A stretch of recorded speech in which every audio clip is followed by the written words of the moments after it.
Hello students. इस video में हम लोग देखने वाले हैं culture as a factor in succession planning. मतलब कंपनी का जो कल्चर होता है उसका सक्सेशन प्लानिंग पे क्या इफेक्ट होता है वो हम लोग देखने वाले हैं। सबसे पहले हम लोग देखते हैं कि कल्चर क्या होता है। तो कल्चर के अंदर काफी सारी चीजें जो होती है वो इंक्लूड होती है, जैसे ऑर्गेनाइजेशन विजन, मतलब कंपनी को लॉन्ग टर्म में क्या अचीव करना है, values, norms, system, symbols, language, assumption, belief, habits, ये सब चीजों का कल्चर में इंक्लूजन होता है। जैसे मैं आपको एक छोटा सा एग्जांपल देता हूँ वैल्यूज का। अभी कुछ कंपनी जो होती है उनको लीकर का बिजनेस करना अनएथिकल लगता है। मतलब उनको ऐसे लगता है कि लीकर का बिजनेस करके हम लोग सोसाइटी में क्या कर रहे हैं, अनएथिकल चीज कर रहे हैं, ऐसा उनका लगता है। तो उनके कल्चर के अंदर लीकर का बिजनेस करना जो है वो उनको अलाउड नहीं है। तो इसकी वजह से वो लीकर का बिजनेस नहीं करते हैं। या फिर कुछ कंपनी जो है वो एम्प्लॉयज को बहुत अच्छे से ट्रीट करती है, या कस्टमर जो उनको अच्छी सर्विसेज प्रोवाइड करती है, टाइम टू टाइम टैक्सेशन भरती है। तो ये सब क्या है, वो कंपनी का कल्चर है। जैसे मैंने आपको वैल्यू के बारे में बताया, उसी तरीके से ये कंपनी के अलग अलग सिस्टम्स होते हैं, सिंबल्स होते हैं, तो उसको ही कल्चर बोला जाता है। तो कल्चर मतलब क्या, उस कंपनी में किस तरीके से काम हो रहा है, किस तरीके से लोगों के साथ बिहेव किया जा रहा है, that is called as culture. यहाँ पे लिखा हुआ है the term corporate culture start with the company's vision. Normally a vision is a single phrase that communicate exactly what is the purpose of the company. मतलब कि corporate culture मतलब क्या होता है, कंपनी का विजन क्या है। जैसे मैंने आपको बोला कि कंपनी को लॉन्ग टर्म में अचीव क्या करना है, तो उसको एक लाइन फॉर्म में लिखा रहता है। इससे कंपनी का पर्पस पता चलता है कि कंपनी को क्यों फॉर्म किया है। जैसे कि हम लोग देख सकते हैं कि अमेजॉन है, तो अमेजॉन का विजन क्या है कि अमेजॉन जो है वो कस्टमर्स को क्वालिटी प्रोडक्ट जो है वो रीजनेबल प्राइस में और उनको ऑनलाइन सारी चीजें अवेलेबल करके देना चाहता है। ये उनका विजन है, ताकि कस्टमर्स को किसी भी तरीके का शॉपिंग जो है वो इनकन्वीनियंस नहीं होना चाहिए, शॉपिंग उनको एकदम एंजॉयबल होना चाहिए, उनका विजन है। सो विजन मतलब क्या होता है कि कंपनी किस पर्पस से सेटअप की गई है, उसी को यहाँ पे फिर हम लोग क्या बोलेंगे, कॉर्पोरेट कल्चर बोलेंगे। Then the corporate culture dictates how people should behave when at work. मतलब कॉर्पोरेट कल्चर की वजह से लोगों को पता चलता है कि कैसे बिहेव करना चाहिए। जैसे मैंने आपको बोला कि कस्टमर्स को अच्छे से ट्रीट करना, एम्प्लॉयज को अच्छे से ट्रीट करना, गवर्नमेंट का टैक्स वगैरह टाइम पे करना। तो लोगों को कॉर्पोरेट कल्चर की वजह से पता चलता है कि कैसे काम करना है। जैसे एक कंपनी है जहां पे ऑलरेडी बहुत सारे फ्रॉड्स हो रहे हैं, तो नए कैंडिडेट्स आएंगे तो वो लोग भी फ्रॉड्स ही करेंगे। तो कॉर्पोरेट कल्चर उनका उसी तरीके से, इसके वजह से जो नए एम्प्लॉयज है उस तरीके से बिहेव कर रहे हैं। जैसे कि सपोज कोई एक पर्टिकुलर ऑफिस है जहां पे सीनियर जो है वो ठीक तरीके से काम नहीं करते हैं, तो जो नए रिक्रूट होके कैंडिडेट्स आएंगे तो वो लोग भी क्या करेंगे, ठीक से काम नहीं करेंगे, बिकॉज उनका कॉर्पोरेट कल्चर वैसा है। सो कॉर्पोरेट कल्चर जो, उससे पता चलता है कि हमको कैसे बिहेव करना है। What values should drive their performance, मतलब उनका परफॉर्मेंस जो कौन से वैल्यूज के ऊपर डिपेंड करता है। What practices should be implemented to achieve the vision, मतलब विजन को अचीव करने के लिए क्या क्या करना चाहिए। तो इसको कॉर्पोरेट कल्चर बोला जाता है। तो अभी हम लोग यही देखने वाले हैं कि एक अच्छा कॉर्पोरेट कल्चर जो होता है उसका सक्सेशन प्लानिंग के ऊपर कैसे इंपैक्ट होता है। So let us start. सबसे पहले है attract competent candidates. Employees get attracted towards the organisation which offer great career opportunities. मतलब एम्प्लॉयज उस कंपनी में अट्रैक्ट होते हैं जहां पे उनको करियर की अच्छी अपॉर्चुनिटीज मिलती है। Supportive corporate culture allow the employee to grow within the organisation which makes availability of competent candidate for the succession planning. मतलब जो कंपनी में सपोर्टिव कॉर्पोरेट कल्चर होता है, मतलब एक दूसरे को सपोर्ट किया जाता है, किसी का प्रॉब्लम होता है तो उसको हेल्प किया जाता है। तो ऐसा जिस कंपनी में सपोर्टिव कॉर्पोरेट कल्चर होता है, तो वहां के एम्प्लॉयज क्या करते हैं, वहां पे लॉयल्टी के साथ काम करते हैं, और उसकी वजह से कंपनी को कॉम्पिटेंट मैन पावर मिल जाते हैं सक्सेशन प्लानिंग के लिए। पर अगर सपोज कोई एक पर्टिकुलर कंपनी है जहां का कल्चर बहुत ही खराब है, वहां पे बिल्कुल भी सपोर्टिव नहीं है, किसी को प्रॉब्लम होता है तो कोई हेल्प नहीं करता है, तो उस केस में क्या होगा कि कैंडिडेट जो है जॉब छोड़ के चले जाएंगे। फिर सक्सेशन प्लानिंग का एक क्वेश्चन मार्क आएगा कि कोई भी कॉम्पिटेंट कैंडिडेट जो है वहां पे सक्सेशन प्लानिंग के लिए अवेलेबल होगा नहीं, बिकॉज वहां पे बिल्कुल भी सपोर्टिव मैनेजमेंट नहीं है, और जिसकी वजह से एम्प्लॉयज क्या करे, जॉब छोड़ के जा रहे हैं। तो अच्छा अगर कॉर्पोरेट कल्चर होगा कंपनी का, तो उसकी वजह से क्या होगा कि अच्छे कॉम्पिटेंट कैंडिडेट जो है वो सक्सेशन प्लानिंग के लिए अवेलेबल हो सकते हैं। दूसरा है रिड्यूसेस हायरिंग कॉस्ट।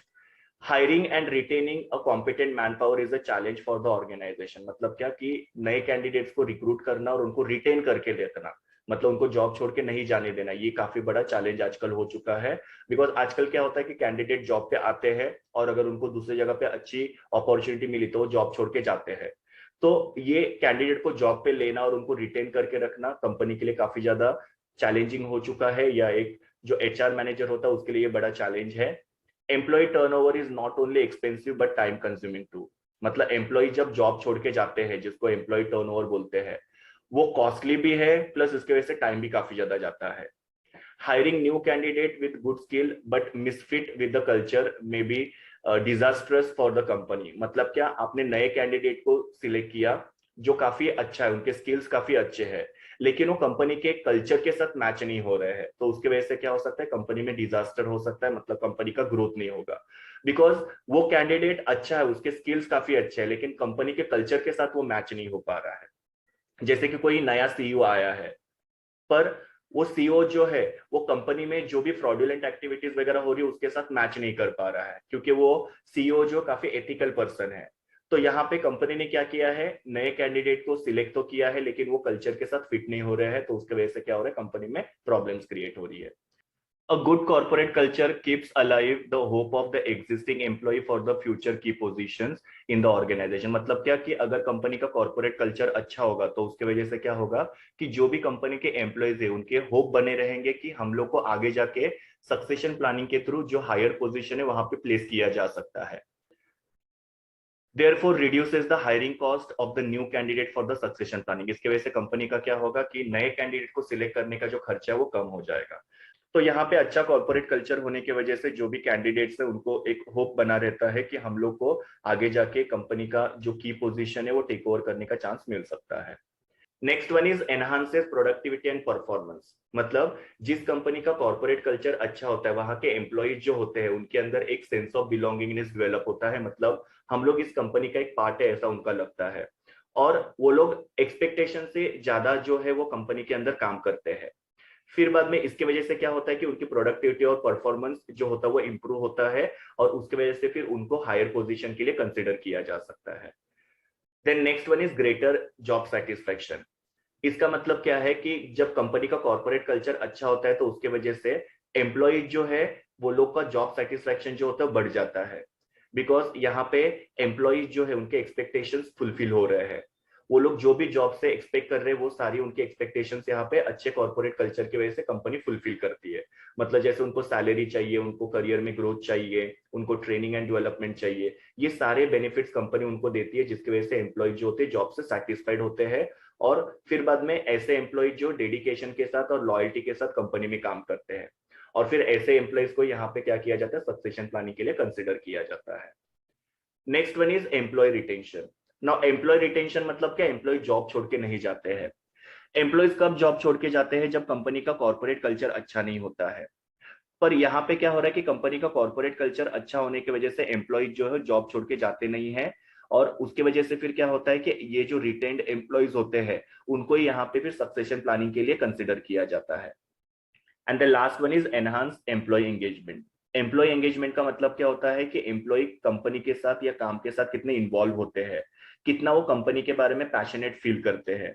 सो जब कंपनी का कॉर्पोरेट कल्चर जो है वो अच्छा होता है तो उसकी वजह से एम्प्लॉय जो है वो कंपनी के साथ हाईली एंगेज्ड होते हैं, और ऐसे हाईली एंगेज्ड एम्प्लॉय जो होते हैं उनको ही फिर यहाँ पे सक्सेशन प्लानिंग के लिए कंसिडर किया जाता है। तो आपको ये क्वेश्चन में सिर्फ इतना ही लिखना है कि जब कॉर्पोरेट कल्चर अच्छा होता है तो उसके वजह से क्या क्या होता है। तो मैंने ऑलरेडी यहाँ पे बताया कि कॉर्पोरेट कल्चर अच्छा होने की वजह से कॉम्पिटेंट कैंडिडेट जो होते हैं कंपनी की तरफ अट्रैक्ट होते हैं, कंपनी को नए एम्प्लॉयज को हायर नहीं करना पड़ता है, तो उनका हायरिंग कॉस्ट जो होता है वो रिड्यूस हो जाता है। फिर एम्प्लॉय की जो प्रोडक्टिविटी होती है, परफॉर्मेंस होता है, वो एनहांस होता है, एम्प्लॉयज का जॉब सेटिस्फेक्शन बढ़ता है, एम्प्लॉयज को रिटेन किया जाता है, और एम्प्लॉयज का जो एम्प्लॉय एंगेजमेंट होता है वो एनहांस होता है, और ऐसे कैंडिडेट को फिर क्या किया जाता है, यहाँ पे सक्सेशन प्लानिंग के लिए कंसिडर किया जाता है। सो सिंपली यहाँ पे सिर्फ आपको ये इतना ही लिखना है कि कॉर्पोरेट कल्चर की वजह से ये सब चीजें होती है, और ये सब चीजों की वजह से एम्प्लॉय जो है सक्सेशन प्लानिंग के लिए कंसिडर किए जाते हैं। और कॉर्पोरेट कल्चर क्या होता है वो मैंने ऑलरेडी आप लोगों को यहाँ पे बता दिया। So this was all about culture as a factor in succession planning. Thank you, students. We will meet in the next video.